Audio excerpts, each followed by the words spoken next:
ನಮಸ್ಕಾರ, ನೀವು ನೋಡ್ತಾ ಇದ್ದೀರಾ ಇಂಡಿಯಾ ಫಸ್ಟ್. ನಾನು ವಿಜಯ್ ವೀರಪ್ಪ. ಮೊದಲಿಗೆ ಹೆಡ್ಲೈನ್ಸ್.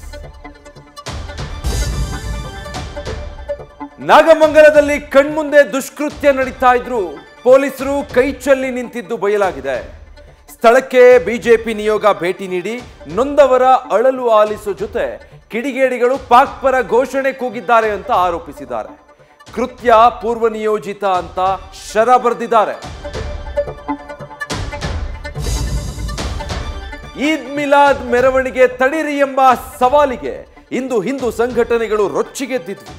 ಮಂಗಳೂರಿನ ಬಿಸಿ ರೋಡ್ಗೆ ಲಗ್ಗೆ ಇಟ್ಟಿದ್ದಲ್ಲದೆ ಪ್ರತಿ ಸವಾಲು ಹಾಕಿದ್ರು. ಬಳಿಕ ಮುಸ್ಲಿಮರ ರ್ಯಾಲಿ ವಿರೋಧಿಸಿ ಆಕ್ರೋಶ ಹೊರಹಾಕಿದ್ರು.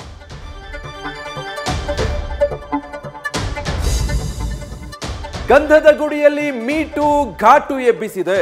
ಸಮಿತಿ ರಚನೆಗೆ ಇಂದು ಫಿಲ್ಮ್ ಚೇಂಬರ್ನಲ್ಲಿ ನಡೆದ ಸಭೆಯಲ್ಲಿ ಪರ ವಿರೋಧದ ಜಟಾಪಟಿ ನಡೆದು ರಾಕ್ಲೈನ್ ಗರಂ ಆದ್ರೂ ಚಿತ್ರೀಕರಣದ ಸಮಯದಲ್ಲಿ ನಟಿಯರಿಗೆ ನೀರು ಕೊಡದಿರುವ, ಶೌಚಾಲಯ ಸೌಲಭ್ಯ ಇಲ್ಲದಿರುವ ಚರ್ಚೆ ಸಂಚಲನ ಮೂಡಿಸಿದೆ. ಕೊಲೆ ಕೇಸಲ್ಲಿ ದರ್ಶನ್ ಸೆರೆವಾಸದಲ್ಲಿದ್ರೆ ಇತ್ತ ಅಭಿಮಾನಿಗಳಿಗೆ ಖುಷಿ ವಿಚಾರ ಸಿಕ್ಕಿದೆ. ಕಾಟೇರ ಸಿನಿಮಾಗೆ ಅತ್ಯುತ್ತಮ ಕನ್ನಡ ಚಿತ್ರ ಸೇರಿದಂತೆ ಒಟ್ಟು 4 ಪ್ರಶಸ್ತಿ ಲಭಿಸಿದೆ. ಕಾಟೇರ ತಂಡದ ಎಲ್ಲರಿಗೂ ನಿನ್ನೆ ದುಬೈಗೆ ತೆರಳಿ ತಮ್ಮ ಪ್ರಶಸ್ತಿಯನ್ನ ಸ್ವೀಕರಿಸಿದ್ದಾರೆ.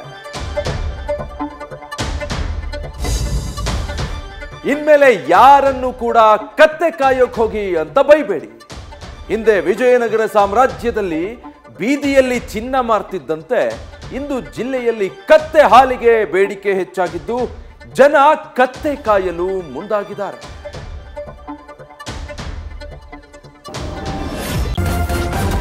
ನ್ಯೂಸ್ ಫಸ್ಟ್, ನಿರ್ಭೀತಿಯಿಂದ ನಿಮ್ಮ ಪರವಾಗಿ.